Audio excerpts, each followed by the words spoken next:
Well, there is a particular problem with the first metatarsal bone where arthritis will develop in the big toe joint. And people often will think they have a bunion because it does cause extra bone formation, but it's really not the same pathology as a typical bunion. And what happens is someone, based on their mechanics and the way that their foot functions, will lose the motion of their big toe joint. And during gait, when we walk, the final point of propulsion for each step, 10,000 a day, is the big toe joint. So when you lose your motion, you will compensate and you will develop an altered gait pattern.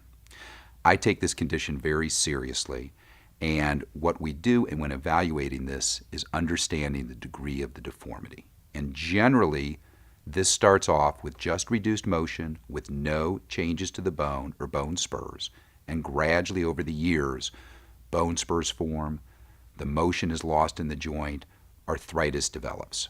Our goal is to try to catch this condition as soon as we can, understand the mechanics, and treat it.